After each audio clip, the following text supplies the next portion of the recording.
សួរបងប្អូននេះគឺជាត្រាក់ទ័រស៊េរីថ្មី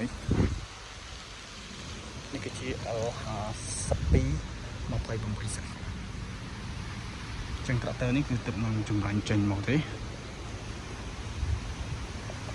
នេះគឺរាងវាស្អាតជាង50 ដង 3នេះគឺសុទ្ធតែ 5228នេះគឺ low មែនទែនចំពោះភ្លើង LED ខុសពីស៊េរីមុន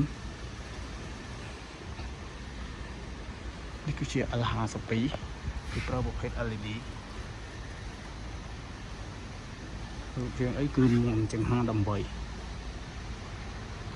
ចំពោះរូបរាងផ្លូវអានេះគឺ52កម្លាំងសេះប្រភេទពូល LED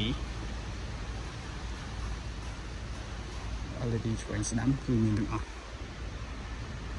ហើយជាមួយនឹងរចនាម៉ូដកៅអីម៉ូដដ៏ស្រស់ស្អាតគឺជារូបកៅអីហើយនេះគឺជាចំពោះលេខទៅមុខទៅក្រោយប្រភេទស៊េរីថ្មីចឹងបើសិនជាពុកម៉ែបងប្អូននៅមានចំណាប់អារម្មណ៍អាចទំនាក់ទំនងមកបានចំពោះកៅអីគឺយើងអាចសេរីបានលេខចម្លងបាននេះគឺជាស៊េរីទំនើបដែលទឹកនឹងចេញមកថ្មីចឹងនេះបើសិនជាពុកម៉ែបងប្អូនមានចំណាប់អារម្មណ៍គឺអាចមកមើលផ្ទាល់បាននៅទីតាំងហាងសិចហ៊ីបន្ទាយមានជ័យចំពោះនឹងការមកពាក់គឺភ្លើងឧបករណ៍ស្អាតមែនទែនរបាំងមុំ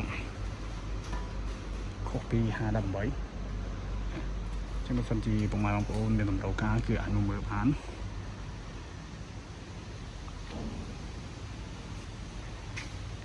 សូមអរគុណជំរាបលាពុកម៉ែបងប្អូន